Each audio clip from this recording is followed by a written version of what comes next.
Sveiki, Poryt LT. Šiandieną apžvelgsime štai šitą Estaro Windowsinį, ne planšetę 8 colių ar 7? 8 colių. Tavo rankas pateko prieš kokį pusantro mėnesio. Maždaug tiek laiko. Ir kaip dabar atsimenu, nuklijavau nuo viršaus apsauginę plėvelę ir man patiko tai, kad jisai turi tokį kaip ir iPadą panašų aliumininį galą. Toks pirmas įspūdis buvo pakankamai kokybiškas, dabar matosi jo šiokio tokio nešiojimo požymiai ant jo. Tai truputėlį pabraižytas tas aliuminis, matosi, kad jisai ta danga tokia pažeidi.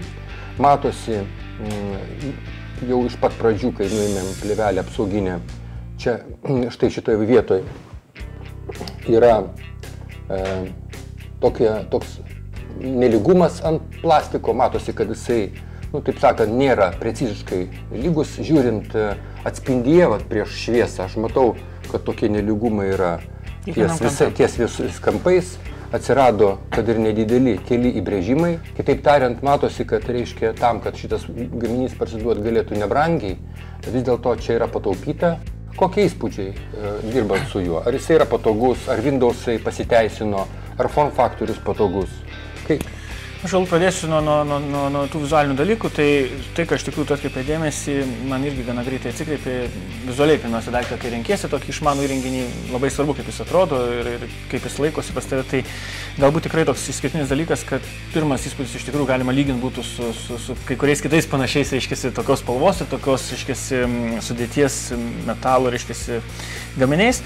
Tiesa, yra toks keistas jausmas šiek tiek surinkimas. Dėl surinkimo noriu pasakyti, tai jeigu taip pat rankom lengvai, taip, reiškia, pajudini, arba šiaip sujudini rankom, jaučiasi, kad stiklas jisai vaikščia truputėlį tame korpuse. Toks įspūdis, kaip reiškia, į korpusą įdėtas stiklas, kur korpusas šiek tiek didesnis negu pats stiklas ir reiškia, kartais toks gali būti baimė, kad netgi iškris galėtų ir tą labai greitai jauti. Bet kita vertus, iš tikrųjų, tai, ką tu minėjai, galbūt tie įbrėžimai ir kiti dalykai gali būti išsprendžiami turint kokį nors dėklą. Aš nenešiau be jokio dėklo, tiesiog naudoju, reiškia, rankose, kišenėje, dėl kišenės, reiškia, šiek tiek sunkokose, portfelyje. Ir atkreipsiu dėmesį turbūt į tai, kad vis dėlto tai yra dydis, kuris man labiausiai apskritai patinka. Šitas gaminys dėl dydžio man turi daugybę privalumų, nes 7-8 coliai tai yra tai, kas iš man bandytų visų išmanių įrenginių yra pats patogiausias naršymui ir darbui, sakykime, ir žiūrėjimui ir taip toliau. Taip, dabar pats turbūt svarbiausias dalykas vis dėlto, kad pastaruoju metu man teko naudoti panašaus beveik, sakykime, arba identiško dydžio dvi tokias planšetes ir viena yra su Androidu, kita su Windowsais.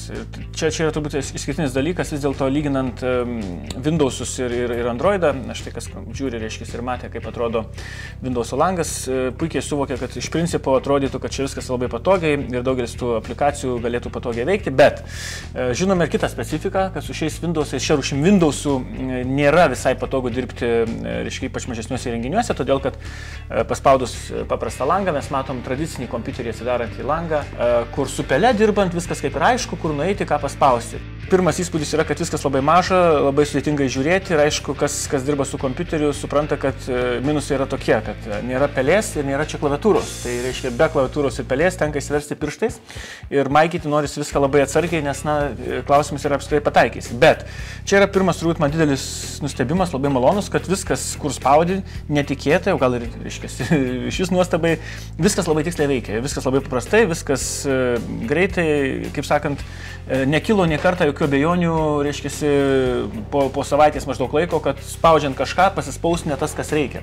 Aš dar nežinau, kaip tai, reiškia, čia pavyko padaryti, nes žinant, koks smulkus šriftas, tekstas ir smulkus, reiškia, dalykai čia piršto klauso kuo puikiausiai, viskas užsidaro, kada reikia, atsidaro, kada reikia ir tai mane turbūt be nemaloniausia nustebino, įskaitant, kad per tą laiką nė karto nepakibo jokia programėlė, nė karto neišsijungė, nė karto kaip čia nelagino, reiškia, neįvyko kokie nors nepatogus dalykai, nors teko naudoti pakankamai intensyviai po ne vieną programėlę. Aišku, žinant, kad tai yra vis dėlto planšetė, kreipsiu dėmesį, reiškia, į kameros, tai kameros jos čia nėra didžiausi parametrai, kokie galėtų būti, tai iš tikrųjų netam skirtas daiktas, lab, kad ir blikstės nėra. Galbūt dar iš tokių, kaip čia vartotojai patogių arba nelabai patogių dalykų vis dėlto yra ir reiškia mygtukai, kurie skirti, reiškia, garsui ir jungimui išjungimui. Tai atkreipsiu dėmesį, kad vis dar neįprantu, jog daugelį ir telefonų, ir paprastų kitų išmanių įrenginių pakankamai lengvai pasispaudus arba suvirpa, reiškia, arba labai greitai įsijungia ir išsijungia. Čia dažnai tenka tiesiog paspaudus kietas.